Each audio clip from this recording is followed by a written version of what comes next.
प्रिय साथियों, आप सभी को मेरी तरफ से राम राम। प्रिय साथियों, आज का विषय किसान के लिए दो बात करना चाहता हूं और मुझे ये पूरी उम्मीद है कि आप सभी किसान साथी मेरी बात को सुनकर एवं देखकर इस वीडियो को अपने ध्यान में रखकर इस पर अमल करेंगे। तो प्रिय साथियों, आज का विषय है किसान अपने खेत का पानी, ट्यूबवेल का पानी की बचत कैसे करें और अपनी फसल को सही और गुणवत्ता की फसल क्वालिटी कैसे लें। तो प्रिय साथियों, आज का दौर है जो वो कंपटीशन का दौर बढ़ता जा रहा है, क्योंकि आज हमारे भारत देश के अंदर एवं बहुत देशों में हर चीज़ की क्वालिटी बढ़ती जा रही है। तो प्रिय बंधुओं, जो आज भारत देश के अंदर कृषि की जा रही है,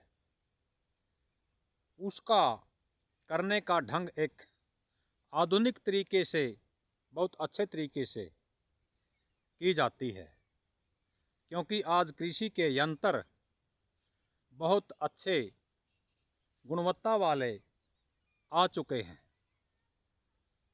तो हम अपने खेत की जुताई करके, जैसे फसल कोई उठाई जाती है उसके बाद खेत खाली हो जाता है, ज़मीन खाली हो जाती है फसल के बाद, जैसे कणक की कटाई के बाद ज़मीन खाली हो जाती है अप्रैल मई जून, इन 2 ढाई 3 महीने के अंदर ज़मीन लगभग खाली रहती है।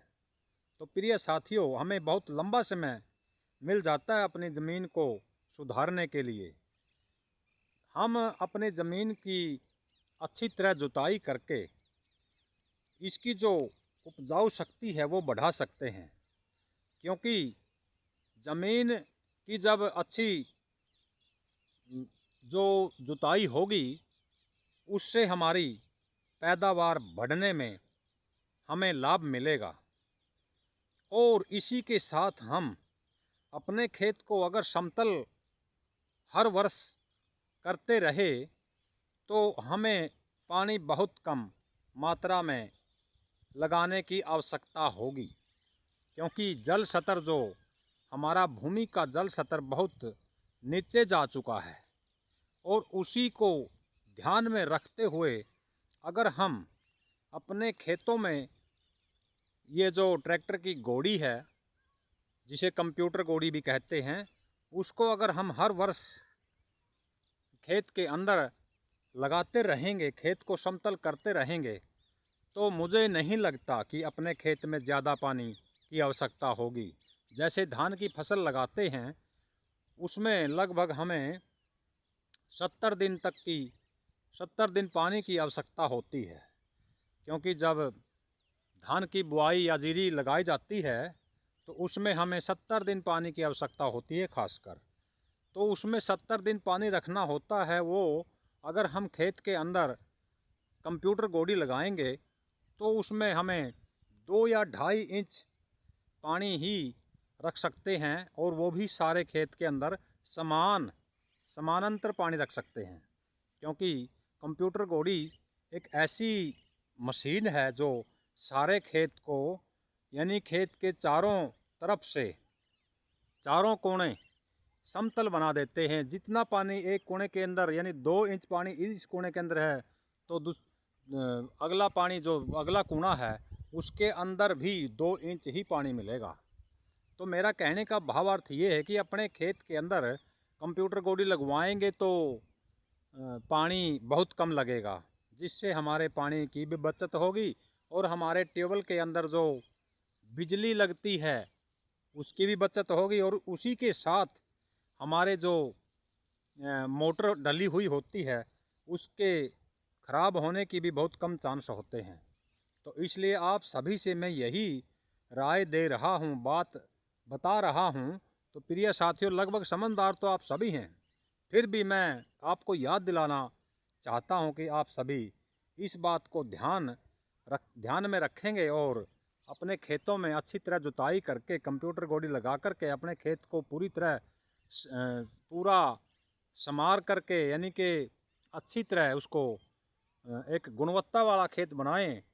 तो हम उसमें जब बिजाई करेंगे यानी कोई पौधा रोपण करेंगे तो हमें अच्छी फसल की पैदावार होगी, जिससे हम अपना जो किसान का कर्जा है, कहीं से कर्जा लिया हुआ होता है सरकार से या किसी आड़ती व्यापारी से, तो हम उसको देने में समर्थ रह सकते हैं।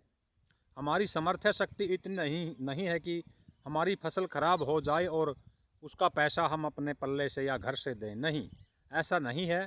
किसान तो बेचारा एक ईमानदार व्यक्ति होता है जिसकी आय बहुत कम होती है, वो भी 6 महीने के अंदर ही आमदनी होती है, अपनी फसल के अनुसार ही होती है, जिसमें अपने परिवार का गुजारा चलाना और अपना घर का खर्चा जो होता है वो चलाना बहुत मुश्किल हो जाता है। तो इसलिए आप सभी इस बात को ध्यान में रख कर के आगे अपना जो जीवन है उसको निरंतर चलाने के लिए अपने परिवार की परिवर्ष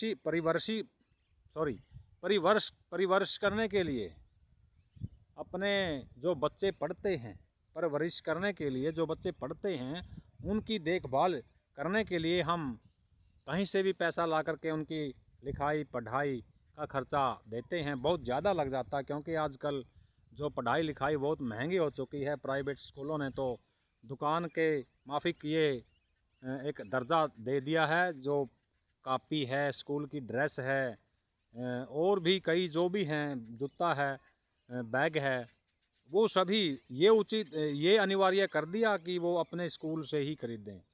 जो ये अपने आईडी कार्ड हैं वो वहीं से छपवाते हैं और बच्चे को बहुत ज़्यादा खर्चा लगता है जिस बच्चे की पढ़ाई वहाँ की जाती है प्राइवेट स्कूलों में। तो प्रिय साथियों, मैं सभी किसान साथियों से ये कहता हूँ कि अपने बच्चों को खासकर सरकारी स्कूलों में ही दाखिला दिलवाएं, क्योंकि प्राइवेट स्कूल तो एक दुकान के एक व्यापार हो चुका है। मैं बुराई नहीं कर रहा, ये आप सभी भली भांति जानते हैं। मैं किसी स्कूल की बुराई नहीं कर रहा, आप सभी भली भांति जानते हैं। जब फीस देते हैं या कोई और मतलब खर्चा आता है स्कूल का, वो देते हैं, आप सभी जानते हैं इस बात को, भाई स्कूल कितना महंगा होता है प्राइवेट। तो अपने बच्चों को खासकर सरकारी स्कूलों में लगाएं, क्योंकि अध्यापक भी अच्छी मतलब उसके आ रहे हैं, शिक्षित आए हुए हैं, बहुत ज़्यादा पढ़े हुए अध्यापक बन के आए हुए हैं। BA BEd MBA जो भी है, वो पहले का ज़माना नहीं रहा कि आज हमारे सरकारी स्कूलों में कम अध्यापक हैं और कम पढ़े लिखे हैं।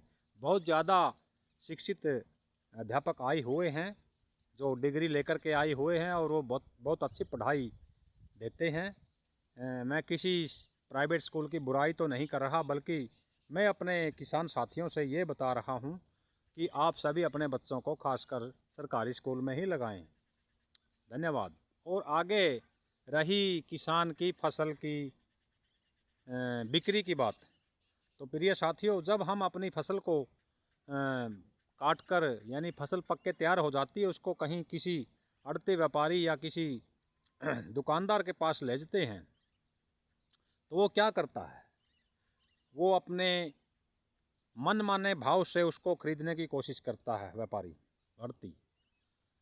तो हमें सरकार की तरफ से एक ऐसा कानून ध्येय मिलना चाहिए कि किसान को, कि किसान खुद अपनी फसल का खुद उचित रेट लगा करके उसे बेच सकता है। ये नियम होना चाहिए किसान के लिए।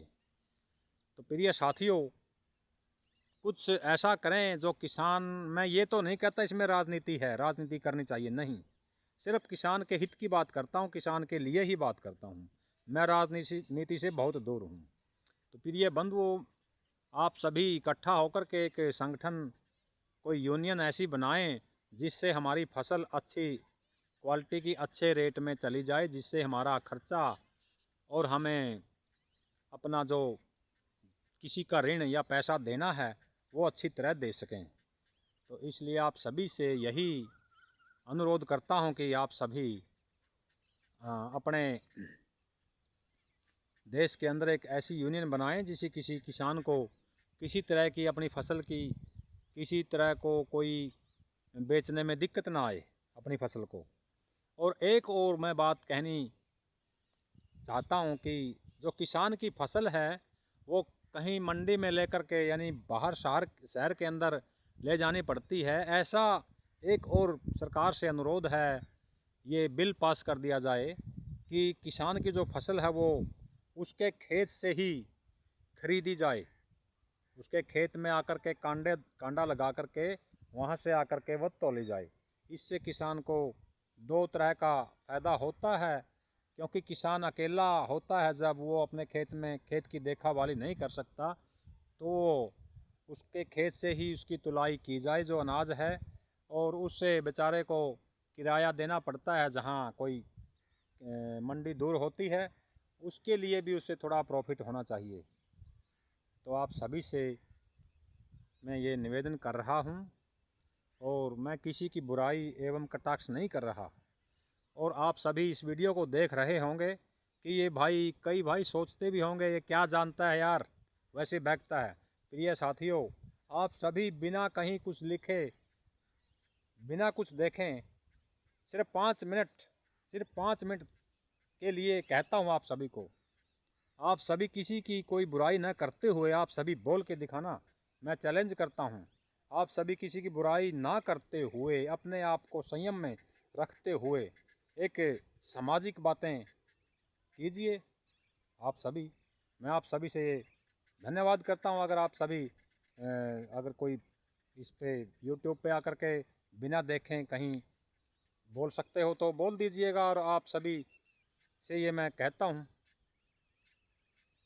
फिर अगर बोल देते हैं, मैं आपकी वीडियो देखूंगा और कमेंट्स करके देखूंगा और कमेंट्स करके बताऊंगा, हाँ भाई है वाकई में तू वक्ता। प्रिय साथियों, ऐसे बोला नहीं जाता, बोलने के लिए थोड़ा हौसला दिमाग चाहिए। ये नहीं कि वैसे बक दिया किसी जाति पर, किसी पर कोई कटाक्ष कर दिया, नहीं। हमें देश से बैर नहीं मोल लेना, हमें अपने समाज में, अपने देश में रहना है तो एक अच्छा सामाजिक व्यक्ति बन के रहना चाहिए। धन्यवाद। जय हिंद।